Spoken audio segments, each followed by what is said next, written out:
Tsiitsinako, thought woman, is sitting in her room, and whatever she thinks about appears.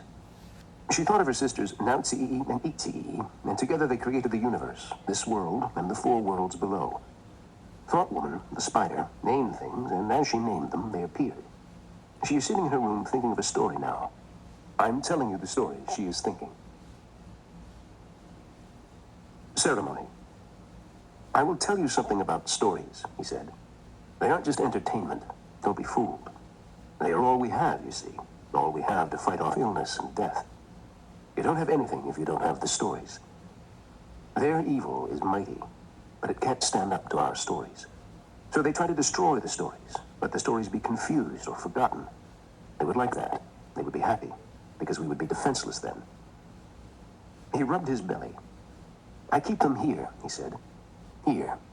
Put your hand on it. See? It is moving. There is life here for the people. And in the belly of this story, the rituals and the ceremony are still growing. What she said.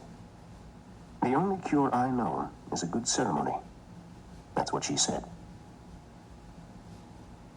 Sunrise. Teo didn't sleep well that night. He tossed in the old iron bed, and the coiled springs kept squeaking even after he lay still again, calling up humid dreams of black night and loud voices rolling him over and over again like debris caught in a flood. Tonight, the singing had come first, squeaking out of the iron bed, a man singing in Spanish, the melody of a familiar love song. 2 words again and again, y volveré. Sometimes the Japanese voices came first, angry and loud, pushing the song far away. And then he could hear the shift in his dreaming, like a slight afternoon wind changing its direction, coming less and less from the south, moving into the west.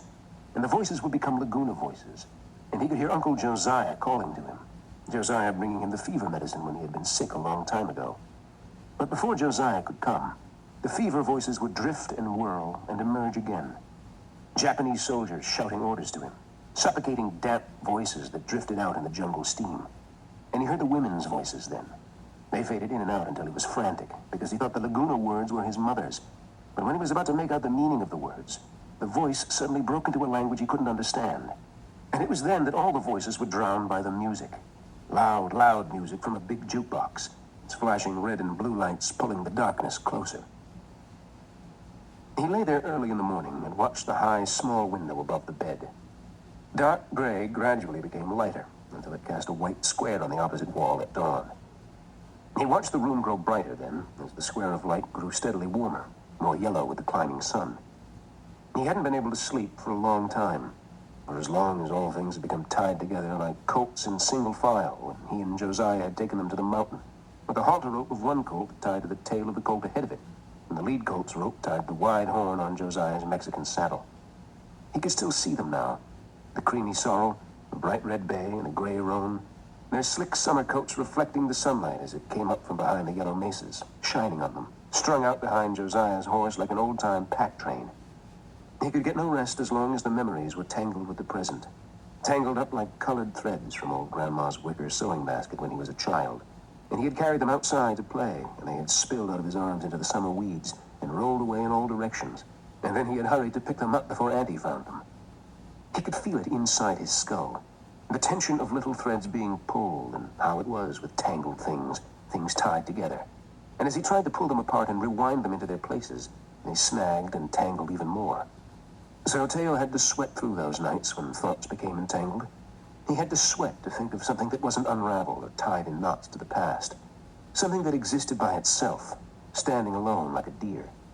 And if he could hold that image of the deer in his mind long enough, his stomach might shiver less and let him sleep for a while. It worked as long as the deer was alone, as long as he could keep it a gray buck on an unrecognized hill. But if he didn't hold it tight, it would spin away from him and become the deer he and Rocky had hunted. That memory would unwind into the last day when they had sat together, oiling their rifles in the jungle of some nameless Pacific island. While they used up the last of the oil in Rocky's pack, they talked about the deer that Rocky had hunted. And the corporal next to them shook his head and kept saying he had dreamed the Japs would get them that day. The humid air turned into sweat that had run down the corporal's face while he repeated his dream to them. That was the first time Teo had realized that the man's skin wasn't much different from his own. The skin. He saw the skin of the corpses again and again, in ditches on either side of the long, muddy road. Skin that was stretched shiny and dark over bloated hands. Even white men were darker after death. There was no difference when they were swollen and covered with flies. That had become the worst thing for Teo. They looked too familiar, even when they were alive. When the sergeant told them to kill all the Japanese soldiers lined up in front of the cave with their hands on their heads, Teo couldn't pull the trigger. The fever made him shiver, and the sweat was stinging his eyes, and he couldn't see clearly. In that instant, he saw Josiah standing there. The face was dark from the sun, and the eyes were squinting as though he were about to smile at Teo.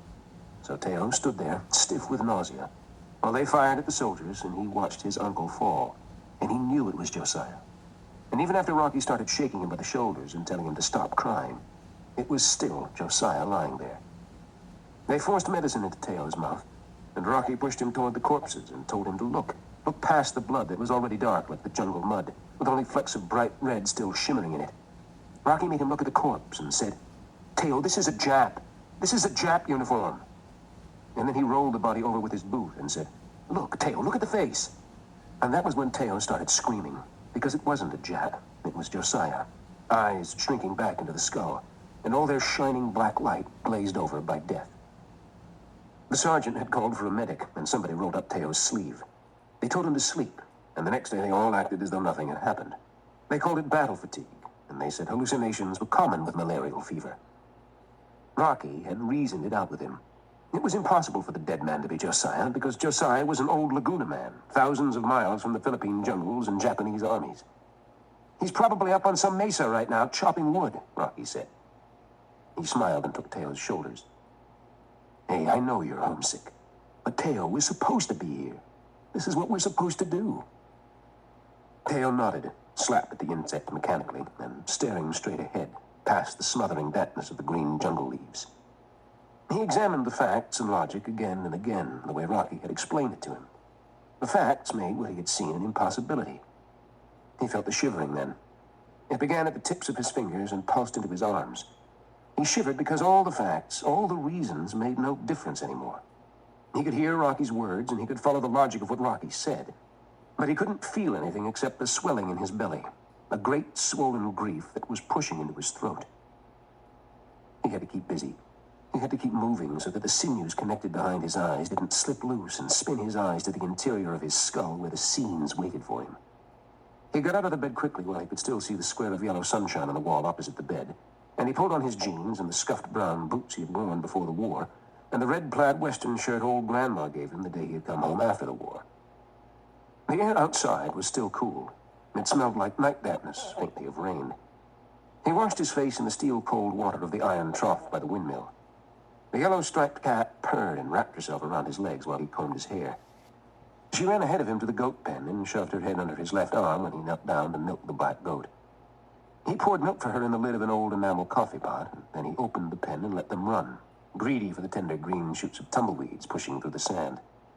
The kid was almost too big to nurse anymore, and it knelt by the dough and hunched down to reach the tits, butting her to make the milk come faster, wiggling its tail violently until the nanny jumped away and turned on the kid, butting it away from her. The process of weaning had gone on like this for weeks, but the nanny was more intent on weeds than the lesson, and when Tail left them, the kid goat was back at the tits, a little more careful this time. The sun was climbing then, and it looked small in that empty morning sky. He knew he should eat, but he wasn't hungry anymore. He sat down in the kitchen, at the small square table with the remains of a white candle melted to a nub on the lid of a coffee can. He wondered how long the candle had been there. He wondered if Josiah had been the one to light it last. He thought he would cry then, thinking of Josiah, and how he had been here and touched all these things, sat in his chair. So he jerked his head away from the candle and looked at the soot around the base of the coffee pot. He wouldn't waste firewood to heat up yesterday's coffee, or maybe it was the day before yesterday's coffee. He had lost track of the days there. The drought years had returned again, as they had after the First World War and in the 20s, when he was a child, and they had to haul water to the sheep in big wooden barrels in the old wagon. The windmill near the sheep camp had gone dry, so the gray mules pulled the wagon from the springs, moving slowly so that the water wouldn't splash over the rims. He sat close to his uncle then, on the wagon seat, above the bony gray rumps of the mules. After they had dumped water for the sheep, they went to burn the spines from the cholla and the prickly pear. They stood back by the wagon and watched the cows walk up to the cactus cautiously, sneezing at the smoldering ashes. The cows were patient while the scorched green pulp cooled. And then they brought out their wide, spotted tongues and ate those strange remains because the hills were barren those years, and only the cactus could grow.